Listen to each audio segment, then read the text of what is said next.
Welcome to the first ever Best of show here at DirtOnDirt.com and FloRacing as we honor the best moments, races, and drivers of 2024. And we've never really done it like this before. It's a new format that I'm pretty excited about. I am your host, Michael Rigsby, and I am joined by two of the best reporters in all of short track racing, and I mean that from the bottom of my heart, Kevin Kovac and Kyle McFadden. We're really excited to do it this way this year, and let me take you through our process. We will be revealing the top 5 moments, the top 5 races, and the top 5 drivers of the year in dirt late model racing, all in this one show, one night, one recording, one show, where our staff and our team lay out how we view the best of the best in all of dirt late model racing. Keep in mind, these are just our opinions. We're not saying that this is the law of the land. I can't wait for somebody to stop me in the pits and argue with me about this, but we have been doing best ofs all the way since back in 2007. And overall, I think we get it right more often than we get it wrong. It'll look like this once we start. I'll introduce the category. We'll go in reverse order. 5, 4, 3, 2, 1. And those guys will have commentary on each race, driver, or moment. I want to make sure, Kevin and Kyle, I want to hear it in my ears from you guys before I see you on screen. You understand the assignment, correct? Kevin, you first. Oh, yeah, definitely. We're good to go. All right, Kyle? Absolutely. Yes, sir. Let's get this show on the road. All right, just making sure they got it. So a heads up to my guys. Keep in mind, we can't keep the audience with us all night, right? So let's try to keep it to that 90 seconds to 2 minutes commentary on each. I know these guys are going to do a good job. So we start first with the top moments of dirt late model racing. This isn't only the first time Lucas Oil winner that we will talk about on our moments list, but Garrett Alberson's first ever in long-awaited Lucas Oil win checks in at number 5 on our list. When you hear the term good guy in our sport, and think of people when you hear that term, I'm not sure anybody fits that description more than Garrett Alberson. Universally beloved by all of those in the pit area, seen as one of the best guys in the pits, and he's a rising star in our sport.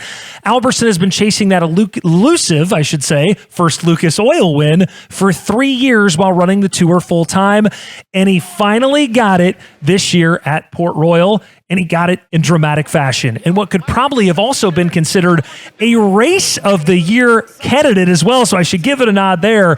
This is the last lap with Devin Moran, wins a drag race over the 99 car at the Rumble by the River opener at Port Royal. An emotional victory lane, and if you're going to win your first race, man, what a way to do it at the finish here. What a moment for Garrett Alberson. Oh, man, it is, this is everything. This is, I mean, winning's not everything, but, I mean, we tried so hard. We put so much time, and Ken's put so much money into all this, and RC, Thomas, Danny, just everybody that's ever put time into this thing. Gosh, it's so cool. And what a cool race with Ricky and Hud and Devin there. Kevin, this was just so cool to see, and I think it just made the entire dirt late model world, Kovac, feel good for a night.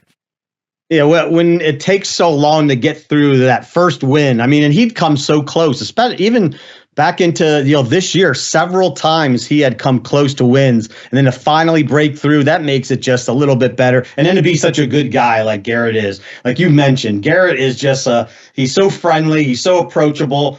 You love to go see him in the pits. He's always easy to talk to. He's got a great car owner in Ken Roberts, who's so friendly himself. He has a great crew chief in RC Whitwell, another guy. I mean, you go to that race team, you're going to enjoy yourself just hanging out and talking.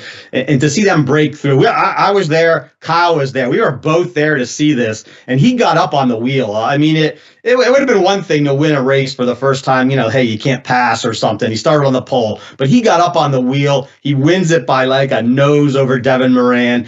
And it's a great racetrack where there was a good crowd on hand, and it was just one of those big weekends too. And man, you felt the entire pit area behind him, and in the crowd too. They were all coming in and visit him after the race. Just a great moment. That's why it's one of the top 5. Yeah, and I had a great view of that whole race. I was off in the Turn 4 grandstands at Port Royal, one of the best views in all of racing, and I couldn't see like the start-finish line, that drag race there, the photo finish there. So like once Garrett Alberson, we had all seen that he had caught to Devin Moran heading off the final corner there. We all turned our heads toward the scoreboard to see who was going to win this thing, and when the 58 showed first that he had beat beat the 99, it was you could really see just like the fans and just how much they like really wanted that win there for Garrett Albertson. He's absolutely loved by, the majority of the fan base in the sport. So yes, that's a moment for sure. Guys, thank you so much. We will have another first-time winner on the list of Lucas Oil, but our number 5 moment, Garrett Albertson cracking the Lucas Oil seal at Port Royal. We will stay at Port Royal, ironically enough, for the number 4 moment on our list, where Colton Flinner used a last lap pass to win May 18th's $5,000 spring championship, an extremely emotional win, his first since losing his father Mark, a former dirt late model driver as well, to cancer last summer, a man he had spent nearly every weekend with at the races since he was 7 years old. The now 30-year-old Allison Park, Pennsylvania driver fell as far back as 11th in this race before charging to pass race-long leader Trevor Feathers this is the last lap right here, in the final set of corners, sliding in front of him. Again, this could have been on Races of the Year, and beating him to the line by a 1/10 of a second. The 2016 Lucas Oil Rookie of the Year finally returned to the victory lane for the first time since last July. Race. Colton, just talk to me. What's this one mean to you? This means the world to me. I wish my dad was here. I miss that man like crazy, and to finally be able to win for him, it just means the world to me.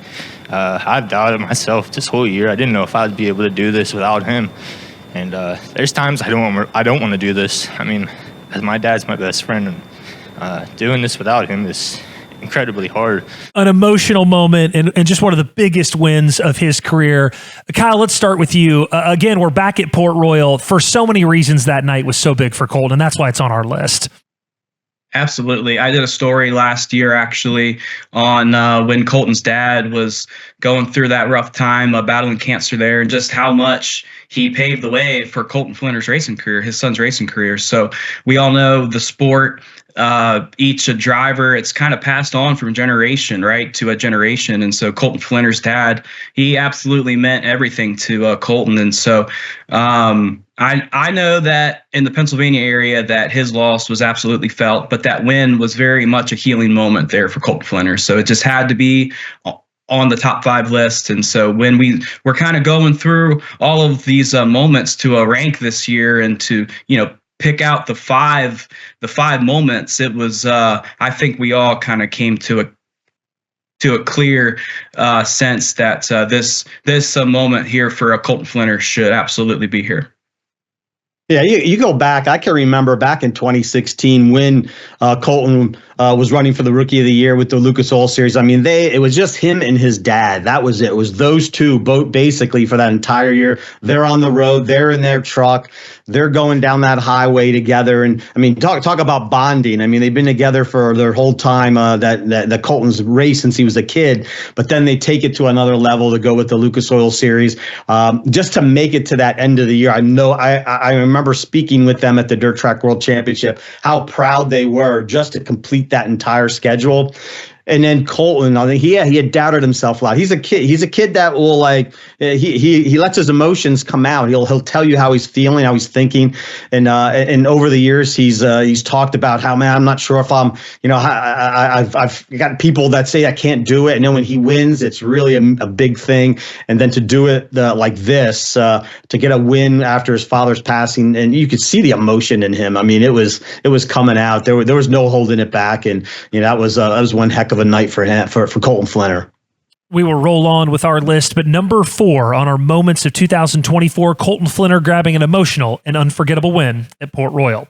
We transition now to our number 3 Dirt Late Model Moment of the Year, and we all knew it was just a matter of time until Dalton Wilson won his first ever Lucas Oil race, but when he finally did, it couldn't have been at a more special event, with the 18D driver winning his first Lucas Oil race at the final Winter Nationals race ever. That's our number 3 moment.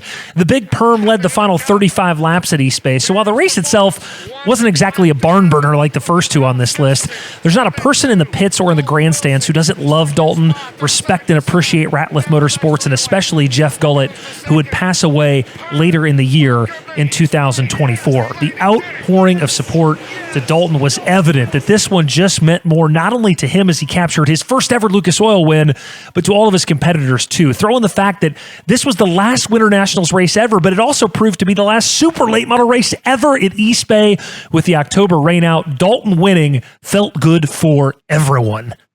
The emotion, because I was actually thinking, I'm like, when this guy finally wins one, I want to know what his reaction in victory lane was, and you could just tell raw emotion. You were wanting this win so bad. Yeah, this is a dream come true. This is what I've worked my whole life for, and we finally were able to get it done. Kevin, this was another one of those races that you and I were at together.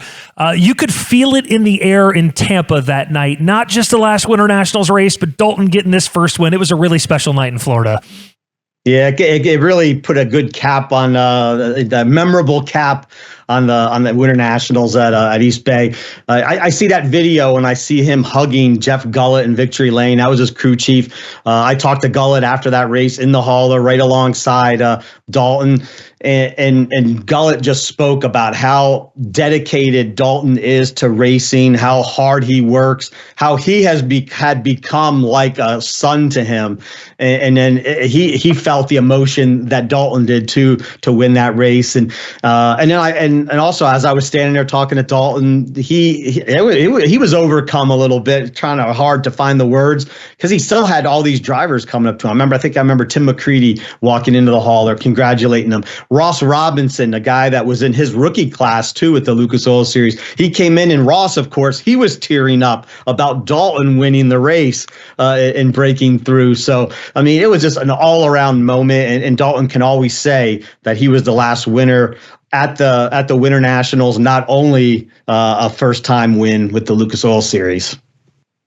I was also there too, and I think the most striking thing or part, just like from that night, was the front stretch and just how nobody wanted to leave their seats. Nobody looked like they were filing for the exits early. It was quite just to soak in the atmosphere when Dalton Wilson was, celebrating and giving his interview and, taking photos. Like everybody almost seemed like they wanted to stay around just for like a few more extra minutes to an hour, obviously last race at East Bay, but Dalton Wilson in that moment, it was very special, and that could not have been left off of our top 5 moments for sure. Dalton Wilson in his first ever Lucas Oil win in the final Winter Nationals race ever held is our number 3 moment of the year. All right, now for our number 2 dirt late model moment of the year, and man, where to even start with this one? The Bobby Pierce PDC curse. It had officially become a thing. Could this ultra-talented Illinois driver win the biggest event in Illinois, or would his string of heartbreaks in every way you can imagine, would that continue? Throw in his sort of love-hate relationship with the fans at the quarter mile, and the fact that his Hall of Fame father had won this race 5 times, and we had reached that Red Sox-Cubs level curse stuff. But alas, in 2024, the curse was finally broken, and Bobby winning the PDC and all that went with it was number 2 on our moments list. In his 12th try, Bobby Pierce finally captured the Prairie Dirt Classic, but it wasn't easy. He was forced to make 37 total passes after going to the back, then to the front, then the back to the front, and ultimately passing Nick Hoffman right there on the last lap to rally and get the $50,000 PDC payday. It was obvious this was no normal victory for Pierce or the family. It was an absolute eruption in victory lane. There was hundreds of Pierce supporters in the infield at Fairbury. He needed to gather himself, and not only that, the drive to the bank with hundreds of people that followed him up 3rd Street in Fairbury chanting, "Bobby, Bobby." What a scene at Fairbury in the Prairie Dirt Classic for Bobby Pierce. Your dad in the record books and finally add a Prairie Dirt Classic to your resume. That's the first time I've got emotional for a race, so Listen to Fairbury Speedway. Can you hear him right now? yeah, I wanted that pretty bad. Thank you.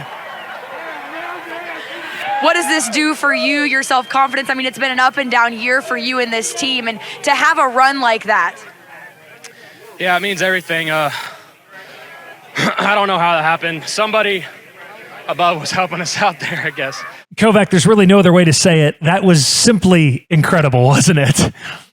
Yeah, Fairbury already has all those people there. It's so much atmosphere for the PDC. And then Bobby gets that crowd going, win, lose, or draw all the time. And then again, it's have him win that race. The place is just going crazy. The place, that was I'm standing there after the race, and people were, I didn't hear the boos like you usually do. I mean, people were actually saying, how can you boo the guy after he pulled that off? It was after halfway when he went to the rear after spinning in turn 4. You think it's over. You think that he has no more shot at it. That's a tough job to come from the rear with 40 laps to go. He pulls it off. I mean, he drove his ass off. He deserved that win, and that was why another one, just like when Garrett Albertson wins on a last lap pass for his first Lucas win, for the first PDC win, for Bobby Pierce to do it with a last lap pass, the buzzer beater like that, that added to it. That it was just perfect. I think he even might have traded a few of those losses, heartbreaks in the past to win one like that. Because man, to go to that bank with all those people there, all the people that hung around, that they were just waiting outside for him to come out of that trailer. What a moment! What a moment for Bobby Pierce and PDC and the Fairbury Speedway. Yeah, a legendary season must have some legendary wins in there, and that PDC for Bobby Pierce, that's number one for him this year in terms of just emotion, magnitude. I don't think we've ever seen Bobby, that emotional, that wrecked afterward, just an absolute awe, with how he won that race, and obviously 12 times, him absolutely trying his hardest each and every single year, and to somehow come up short in some fashion to finally break through. That just kind of speaks for itself there. Bobby Pierce's unforgettable drive to his first ever Prairie Dirt Classic victory and all the things that came with it was our number 2 moment of the year. And now the number 1 moment of the season in dirt late model racing. And there's not a driver in the history of motorsports, not just dirt late model racing, who's more associated with the place than Scott Bloomquist was with Eldora Speedway. So it only felt right that we laid the iconic Hall of Famer to rest during World 100 week with his memorial tribute, which was without question our number 1 moment of 2024.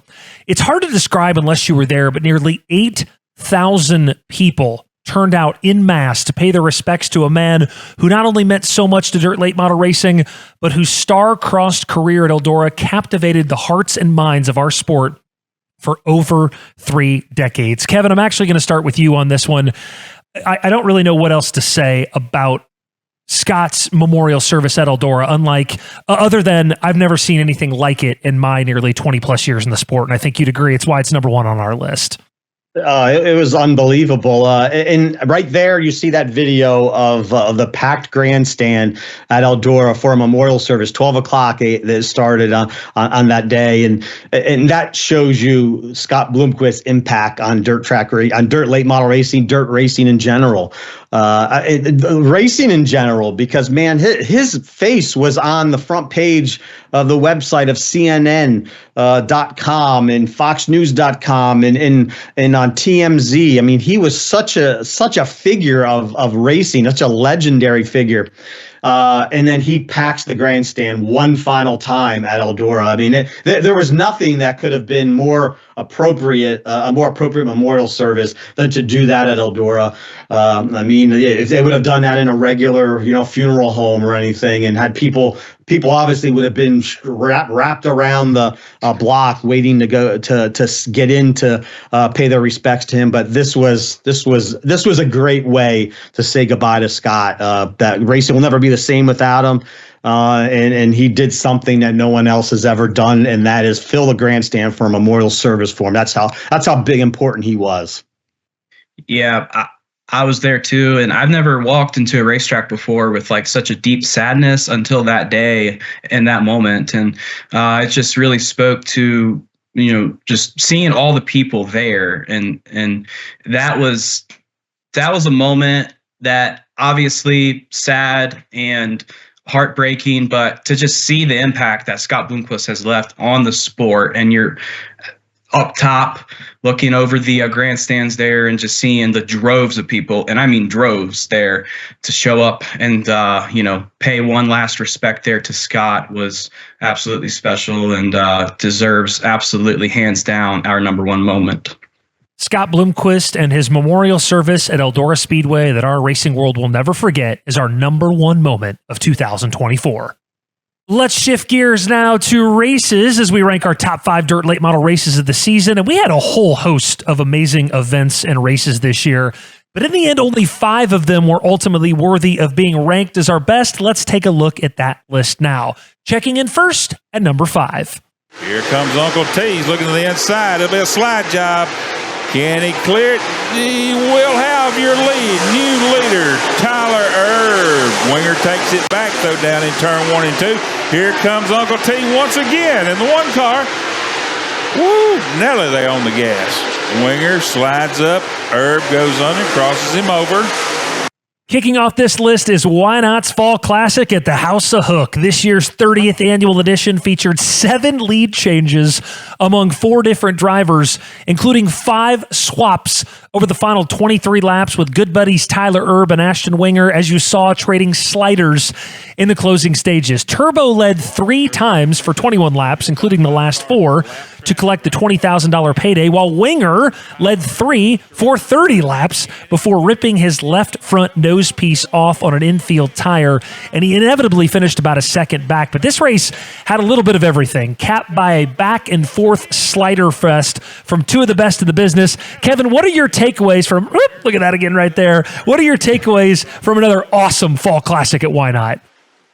Hey, one thing I know, it was probably going to be a good race because Tyler Erb was there. That's part of his fun tour. He wasn't putting racetracks on his fun tour after he left the Lucas Oil Series that he didn't really feel good about going to, and that were going to be racy. And Why Not always seems like it's a racy track. It's a heck of a fall season race. I mean, it just always delivers, it seems like, down there in Mississippi, and him and Ashton, that's 2 hard driving guys right there.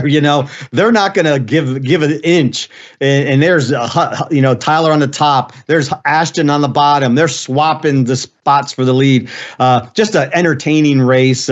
Great one for everyone to see. This is one. It's not one of those national touring events. Also, this is a race that sits out by itself. Still gets a great, very eclectic field that we always say. And then these 2 put a great show on to put another one up on the list for Why Not.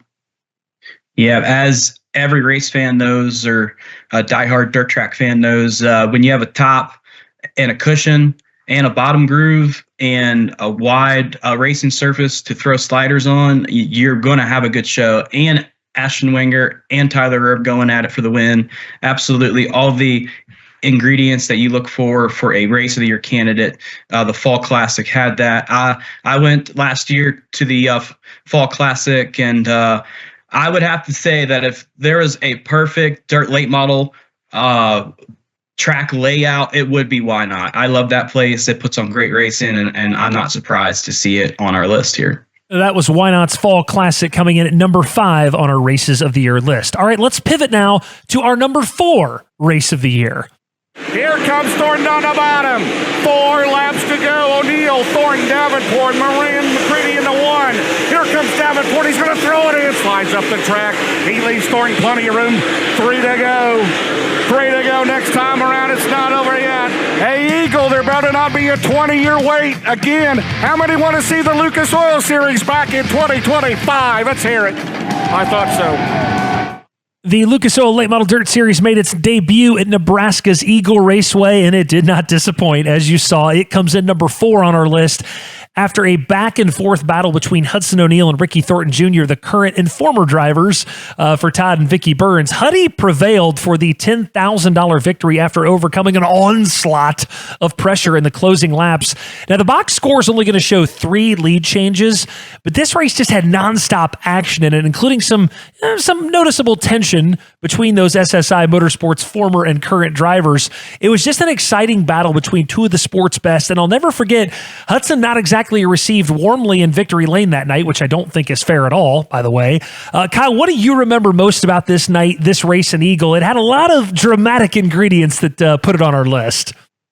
Yo, yeah, for sure. I was in the infield and kind of taking that whole race in, and it was action packed from start to finish, absolutely for sure. And even though that Hudson O'Neal was kind of painted as the villain that race, actually that whole week out in the West Coast or the Midwest there on tour, and but yeah, it was action packed the whole race. I thought that. I mean, obviously the elephant in the stadium there was where would Ricky Thornton Jr. go after his SSI split, and where would Hudson O'Neal take that SSI ride, right? And so just to have them go 1-2 there, that whole race kind of set the plot line for that whole night. And I just that was just everything that you could ask for in terms of drama, clean race, hard racing versus two guys who are trying to make something out of their high-profile late model careers.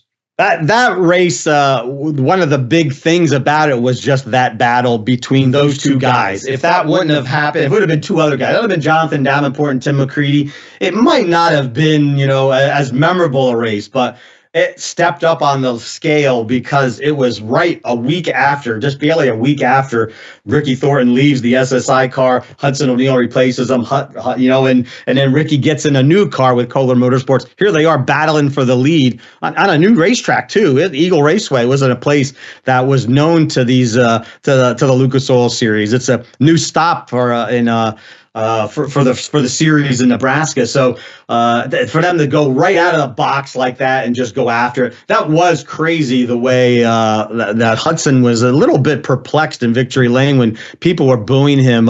It felt like people were just saw him as like, oh man, he stole Ricky's ride or anything, and it wasn't like that. But according to everyone, but that's just a perception that was out there, and he kind of got a bad reception.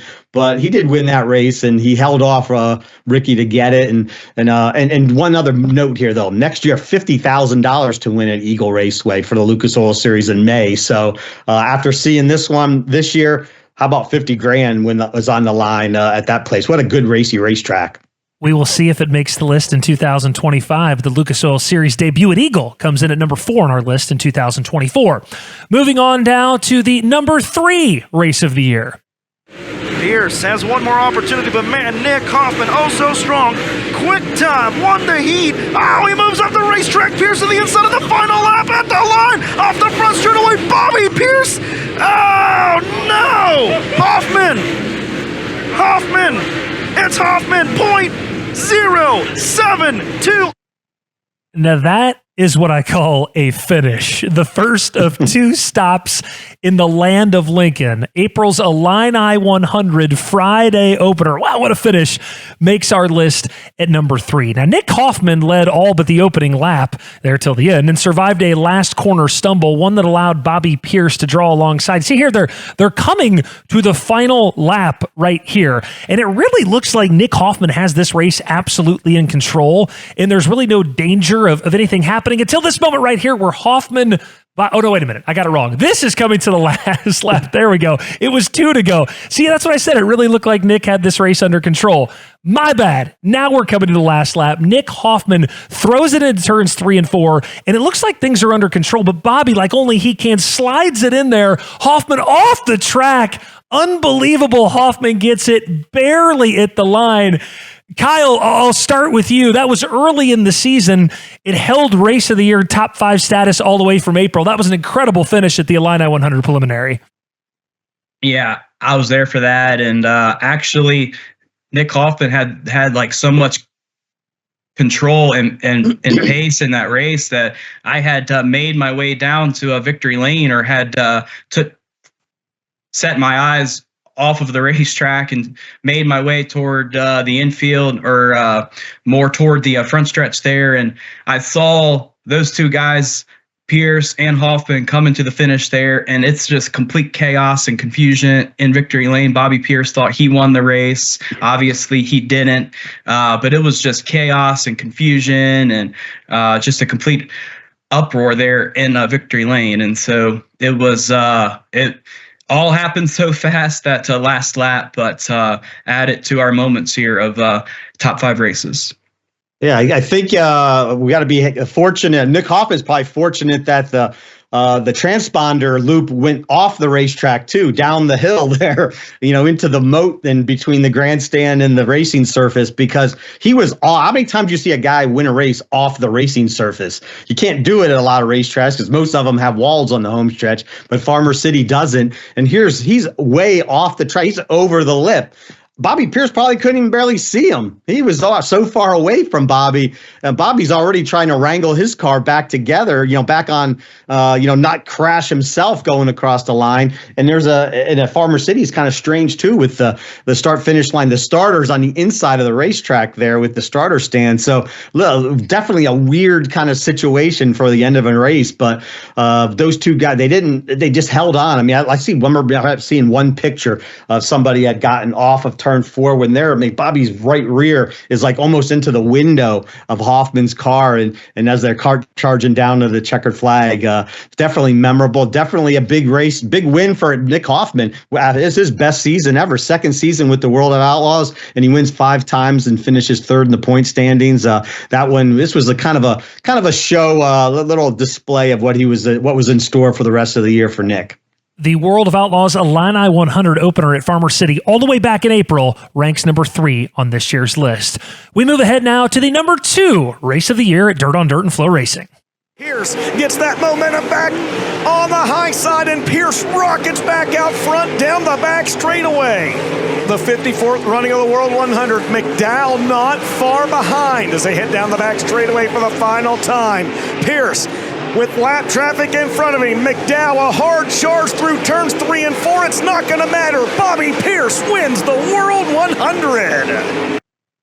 It is awfully nice when the biggest race in our sport makes the list, and this year's World 100 didn't disappoint. 100-lapper with 8 lead changes among 4 different drivers. Bobby Pierce led 4 times for 45 laps before he snookered Dale McDowell with 5 to go. Pierce pounced as they had kind of diced through lap traffic there at the end, taking the lead for the final time on lap 96 and beating Dale McDowell to the checkers by only 0.3 of a second. Let's start here, though. Chasing what would have been a record-tying 6th World 100 win, Jonathan Davenport did lead 28 laps, and you're thinking, okay, JD's going to win at Eldora again in the middle part of the race, but he ultimately ended up 3rd. Only 2 cautions in this race. It was only 36 minutes for a feature, which is pretty good for Eldora, with 11 starters going the distance. And Pierce not only denied Davenport his potential 6th glow, but he prevailed for a $57,000 payday in his first first World 100 win since 2016. What a race. And finally, Bobby shook the monkey off his back at the Big E, earning his 2nd World 100 triumph. Kyle, what stands out to you about that night at Rossburg? Yeah, there were so many ebbs and flows there to the world this year, and just the Bobby Pierce's relentless nature, right? That pretty much signified his whole season, that he wouldn't be denied big moments, key races, and crown jewels. And so he certainly had to get up on the wheel multiple times as the track had changed throughout that race. And so, but to have Dale McDowell too, racing him there for the win. It was really special to walk into the media center after that race and just see Dale McDowell give Bobby just a big old hug, and just to capture that moment and to see that kind of, spoke to just how competitive that race was, and just how, the appreciation for what the world put on this year for a show. You see the way Bobby Pierce ran that outside? I mean, that's a story right there. He wanted that race so bad. He got passed for the lead by Jonathan Davenport, gets back in front. He gets passed for the lead by Dale McDowell, who looked like it was going to be the great story. That would have been a great story even if Dale McDowell won that race, because he inched his way forward, it was going to be the Team Zero car winning on the race weekend where everyone remembered Scott Bloomquist. And Scott Bloomquist's closest racer right now is Dale McDowell. His brother works at a Scott Bloomquist shop. So that was going to be, I would have been one heck of a story. And then Bobby just got up on that cushion, which is barely a cushion. It was barely anything there. I don't know there's many race car drivers in a late model that could have done what Bobby Pierce did in that race, to be able to tame that, get up there and not hit the wall, not mess up and go over that little tiny lip that there was available. He did it. And he did it, 8 years after his first World 100. I can't believe it's been 8 years since he won the first one as a teenager still. And now he's 28, 27, just turned 28 actually in November. I think there's more World 100s in his future. Eldora's World 100 comes in at number 2 on our list of races of the year. And now for the number 1 race of the year in America in dirt late model racing. It's in this, it's right there in front of the 32 of Pierce to Barrett's 1 lap to go. Pierce gonna take the lead on the final lap off of corner number 4. He's led 262. He'll lead the final lap. He's a PDC champion. He's a PDC champion. Woo! Bobby Pierce on the final lap wins the PDC. Wow, from 24th. No stranger to this spot, as for the 5th time the PDC is being awarded Race of the Year. And I know I'm going to get called a homer. Yes, I know this event has got a lot of attention. But man, Bobby Pierce's charge to the front, then fall to the back. And then yet again, charging to the front. And last lap pandemonium pass that you saw there of a devastated Nick Hoffman made it rise to the absolute top of the list. Now, there might be races that had closer finishes, although this one was pretty good. And there might be races that had more lead changes. But when you toss in the magnitude of the moment, the event, Pierce finally slaying the PDC Dragon, and just the general craziness that is Fairbury, it came out number 1. Kevin, I'm going to start with you. Put a bow from a race perspective on the 2024 edition of the PDC. It had all the qualities that you need to have to get that number 1 ranking. Not only was it a great finish, number 1. I mean, you always want one of those. Last lap pass by a guy who had never won the race over a driver, Nick Hoffman, who's had a lot of modified success there, and is looking for the big late model win. And so he was crushed to come so close. But to come from behind like that, a guy spins out. He starts way in the back. He spins out halfway through the race, comes back still to win it, a race that his father won so many times in front of this crowd that usually, again, like we talked about in moments, they're usually so, not exactly on his side, but you couldn't not be on Bobby's side when a driver is able to do that, just drive your ass off and win a race. And it just was something that you have to just tip your hat, you tip your cap to this driver who does it. And it just had all the qualities that you want from a race. The electricity's in the air. It's people go in the pits and they're celebrating with Bobby Pierce after a race like that. It was pretty awesome. Yeah, I had the PDC number 1 too, and so you guys can call Michael a homer all you want, but this was a clear-cut number 1 for us, and so it did have all of the qualities for a race of the year, for our race of the year. And so I wasn't there, but I just recall watching from the stream, and it's like there's no way that Bobby's going to get through the field there once he had his mishap early on in that race. It was like, oh well, this is Nick Hoffman's race to lose here, but that was not the case. And so this race will go down as one of the long lasting moments in our sport.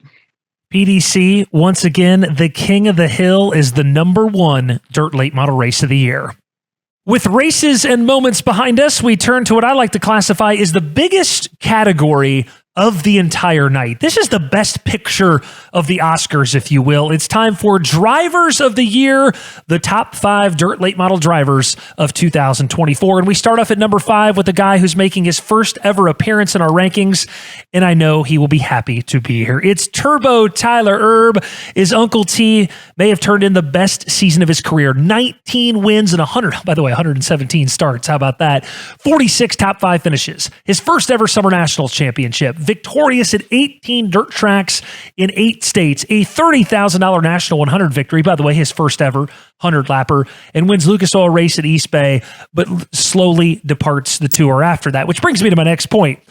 The debate before the season for him was to national tour or to not national tour. And the 27-year-old made the decision to instead opt for the fun tour, as he called it, pulling off Lucas Oil and instead racing when he wanted, where he wanted, and damn it, how he wanted. And you saw by that list, a lot of those wins were on Summer Nationals, but some of the greatest drivers in the country have gone and run the Hell Tour. Scott, Billy, Bobby, Sheppy, all of them. When you go there and rack up as many wins as he does, it helps your career. And it helped Turbo this year, and it will help him in the future. Kyle, I think some people may say, well, Turbo didn't win just a ton of national tour races. Nah, that don't matter to me. His season was really, really good. He firmly belonged in the top 5, I think, Kyle. Absolutely. And so when you're looking at all of the drivers who,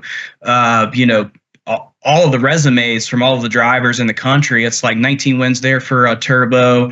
He won so many high-profile regional races that Summer Nationals romped to during the summer stretch there. And it's hard to leave off a guy who has won as much as he did this year in the style that he did. And so Tyler Erb, he needed to rethink the way that he approached his race program. And so he decided that it was best for him to go pick and choose and to call it the Fun Tour. And I think he did just that this year, and it paid off for him. And so picked up multiple high profile wins. And he was up front pretty much in most of the key national touring races too. So a great year for him. He's very deserving to be in this top 5 list.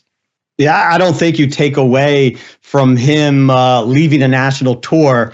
You just write him off of a top 5 season because he did that. Now, maybe if he only won 4 or 5 races after he left the national tour, that'd be one thing. But when you pile up the wins and when you dominate the Summer Nationals like he did, like the days of the Shannon Babbs and the Bobby Pierces and the Billy Moyers, Scott Bloomquist, all those Don O'Neills, all those guys that really racked up the wins with the Summer Nationals, that brings you up a level. I feel like it puts you in a top 5 consideration because you are just excelling on your circuit, on that chosen path that you're taking.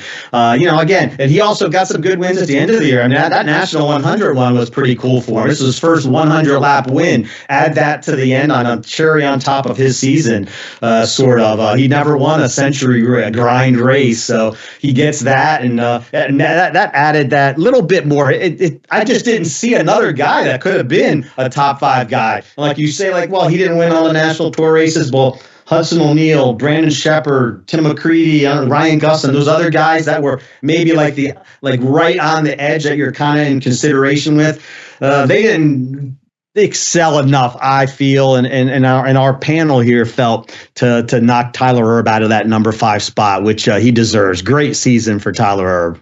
Turbo, Uncle T, for the first time ever inside our top 5. Meanwhile, the number 4 dirt late model driver of the year in America goes to Devin Moran. I said it at the beginning of the year, Devin has taken a step. What does that mean? It means look at this list. 14 wins and 82 starts. Second in Lucas Oil points. Again, more than $600,000 in season earnings. A big crown jewel win at the Silver Dollar Nationals at Huset's for his richest ever victory and his first ever Eldora victory in a dream preliminary. We always knew that the driver of the Double Down Motorsports team, he had that famous last name, right? And that would always keep him relevant no matter what he did in his career. But he's proven that he's a lot more than just a second generation name. The kid can flat out drive. Kevin, to me this year, Devin, I just think it's simple. He's not only top 5 on this list, Kevin, but to me, he became one of the top 5 undisputed dirt late model drivers in the country this season. And for us, he's number 4 on our list. You look at Tyler, at Devin Moran. He not only won 14 races, he was one of the top 4 guys with the Lucas Oil Series in the chase to make it. Almost won it again. Almost won the championship again. But he also had 20 second place finishes. That's 34 first and second place finishes for Devin Moran. When you're able to do that, I think you are on you put yourself on another level of the sport. I mean, because a lot of those second place finishes are going to become first place finishes now in the future. He only won 14 wins is a pretty good season. He even had that big Silver Dollar Nationals, his biggest career win now at $53,000. He got there at Houston, and he also won finally at Eldora. He's winning now. I mean, he's a contender everywhere he goes, it seems like. And if you're able to do that, then you deserve any recognition that people are going to throw your way as a top 5 late model driver in the country. And he just turned 30. We got a lot of years left of Devin Moran. Yeah, all signs I think we're pointing this year toward a career season for a Devin, and so particularly after competing for that Lucas Oil title last year. And so, 14 wins. And as Kevin noted, 34 top 2s. Just to put that into perspective, Ricky Thornton Jr. had 38 top 2s. And so he is right on the cusp there of a breaking through into that top 3, maybe even top 2 next year, to really contend all the more for perhaps a driver of the year. And so he picked up that first win, obviously, too, at Eldora. And he just keeps up in the ante each year. And so we'll see what 2025 brings for a Devin. Devin Moran, our number 4 driver of the year. The number 3 dirt late model driver of the year is Superman Jonathan Davenport, a former 2-time driver of the year award winner. JD clocks in at number 3 this year, and for good reason. Just like Devin, 14 wins and 75 starts and 49 top 5s, third in Lucas Oil points. I like this one. Wins at 9 tracks in 6 states, more than $480,000 in person points money, and maybe the biggest on this list, 4 victories paying $50,000 or more, including ho-hum, yet another major Eldora victory. Here's the thing about JD, guys. We've reached a point in his career where 14 wins, and you can't see me, but I'm using air quotes. 14 wins is a nice season, which tells you all you need to know about the career this guy is putting together. His Eldora mastery continued, as I said, yet another big win at his favorite spot on earth. He made the Lucas Oil playoffs again. He's just solid. He's steady. He's consistent. He's always there as the 41-year-old always seemingly is in the top 5 at every big race throughout the course of the year. Kevin, it wasn't JD 2015 or anything like that, but it was just compelling and good. And for all those reasons, man, he's back in the top 5 at number 3. It then put up those huge victory totals that the 20 plus wins that he's had in the past. He didn't win the championship, but got another Eldora win, and then he got 4 $50,000 or more victories. I mean that makes more than 14 wins right there. When you're able to win races like that, put those big wins together, that adds to your season, and that's what he's a big race driver. I mean, there's going to be a day that we don't see him on a national tour all the time. He's just going to pick and choose his big spots. He's not going to be I don't think he wants to run a national tour until he's 55 years old or maybe even 50. So I think that the day will come that he runs just more of a special event schedule. But right now, if he would do that, he'd be a contender on every one of the ones he would run, because he is such he shines on those big stages. That money's on the line. Jonathan Davenport's going to be right there in the mix, and especially Eldora, obviously. I mean, it's surprising he only won once in 3 races. That's unbelievable almost when you see it there this season. But Jonathan Davenport is he's a superstar, and he's going to be one of the all-time greats when he's all said and done.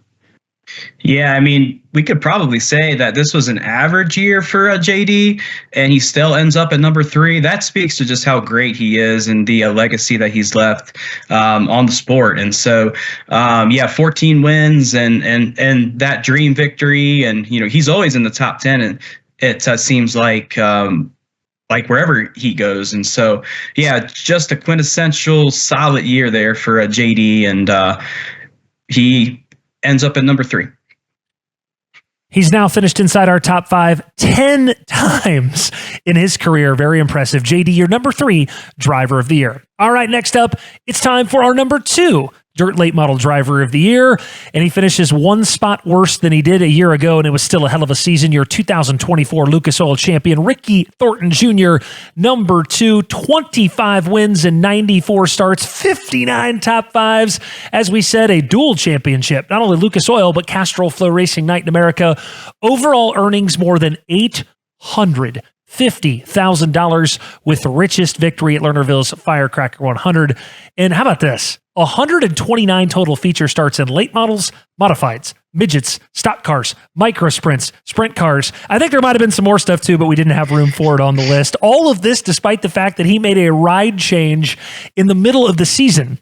He went from SSI Motorsports to Bobby Kohler's team in late July while leading the Lucas Oil points. And despite all that, he kept his head down, still won races in the back half of the year, and was able to hang on at Eldora for that championship, the first ever for RTJ and Super Late Model Racing. It might not have been the best year he's ever had in Dirt Late Model Racing, or certainly not the best year this season, as you'll see by our number 1 driver. But Kyle, it just, again, from start to finish for 20RT, he's a bona fide superstar, and that's why he's number 2 on our list. Absolutely. The legend of RTJ keeps growing, it seems like, as the months pass on. And so, especially, I mean, to put it into perspective, he had 17 wins after the Firecracker on June 22nd. Bobby Pierce at the time had 11 wins. So if Ricky Thornton Jr. didn't, if he could have kept pace, right, all throughout the year, where could he have ended up perhaps? But yeah, 25 wins still, that's a fantastic season. And even despite the lull there during the summer and the ride switch, by the way, ends up a 2-time champion this year on the Lucas Oil Series and FloRacing Night in America. So 2 titles for him this year. Didn't have any last year, right? So yeah, he just keeps growing his legend. Yeah, unprecedented to win a championship with the Lucas Oil Series after you switch rides in the middle of the season. I think that's unprecedented just about any series. You don't usually see that happening. To be able to keep his nose down and win that title after going to Kohler Motorsports was pretty amazing, really. And like Kyle says, I mean, imagine if he would have just kept rolling with what he was doing with SSI Motorsports. It would have been one heck of a battle between him and Bobby Pierce, maybe for the wins and total of wins, and maybe some more big wins that he would have had. He only had the $150,000 payoff race, which was the Firecracker 100. He didn't win any other ones like that, like last year where he had a whole bunch of them. So that was takes his season down a little bit from 2023. Again, though, just the things he's able to accomplish by the end of that season. Once he got really into the rhythm with Kohler Motorsports, had the whole crew together, felt like at home with the team after a few months.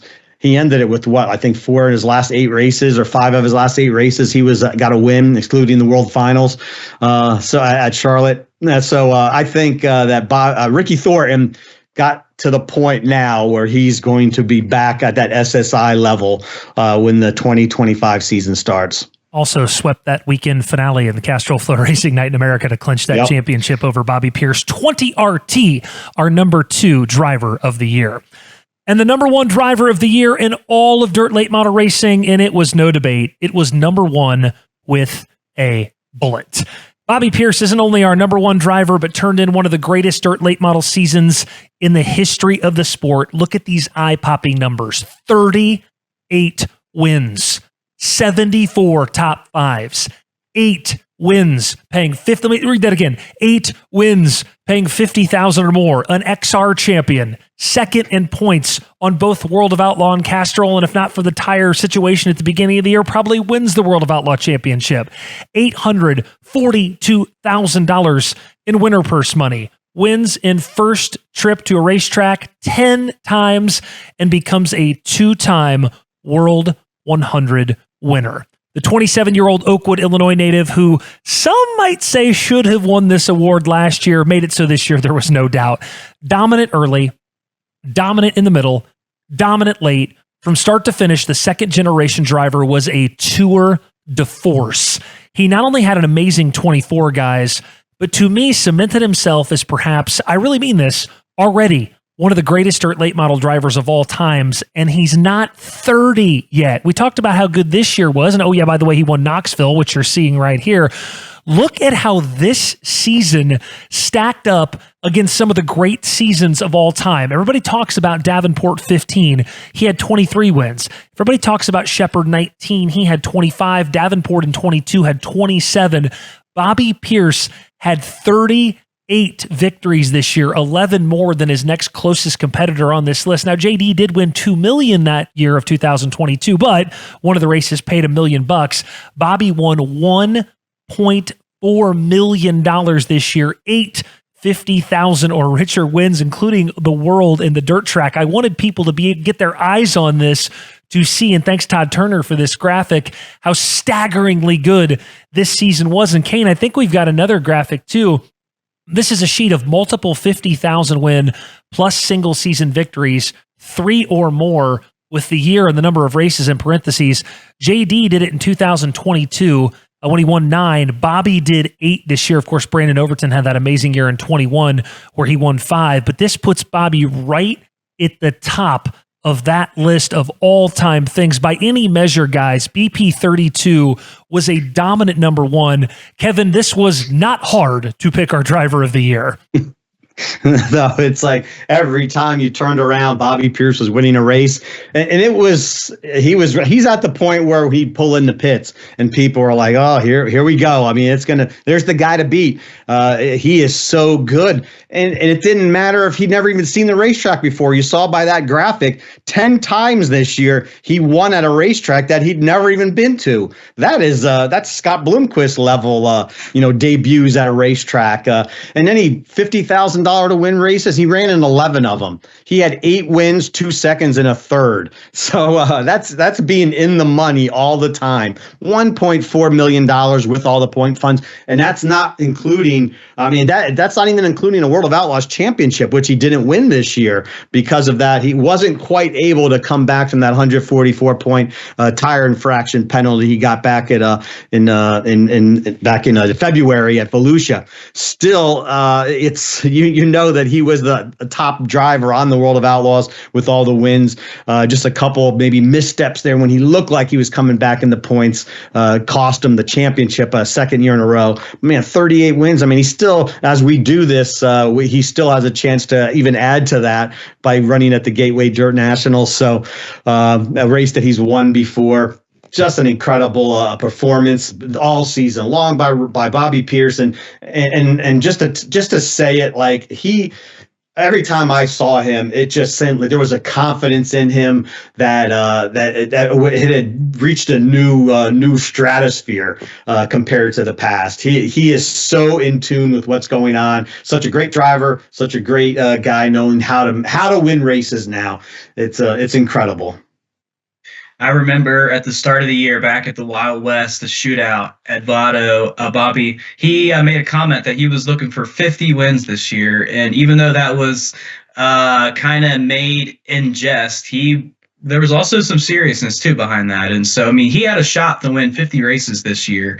And so, which speaks volumes to the season that he had. And as Kevin said, every waking corner, it seemed like every weekend he was picking off wins and being so close. And so if he wasn't winning. And so, yeah, I mean, just a legendary season there for a Bobby. It was it was impossible to deny him this year. And as you guys are saying, he really has made tremendous gains in the overall, on the all-time greats. I mean, he's put himself there, and he's only 29, and so, he's 28, and so, yeah. I mean, it's. Let's see where he's at in the next 5 to 10 years here. It's pretty scary. A year after finishing in number 2, he would not be denied this year. Bobby Pierce, your DirtOnDirt.com and FloRacing Dirt Late Model Driver of the Year for 2024. And there you have it. Thank you to everybody who joined our first ever Best of show. I think we will do it like this every year moving forward. There's a lot of people who made this possible that I want to thank. Our great producer, Kane Runyon, who was over here pushing all the buttons. The incomparable Todd Turner. Of course, Aaron Clay, who helped me mold a lot of these scripts. Kevin and Kyle, who joined me. Tim Truex, who got me all the video. And everybody else who contributed, voted, or helped support our Best of efforts. Enjoy the holidays, everyone. I mean that. We have so much live programming and awesome content coming up on both FloRacing and Dirt on Dirt, so stay locked in for that. I am Michael Rigsby signing off for our first ever Best of show.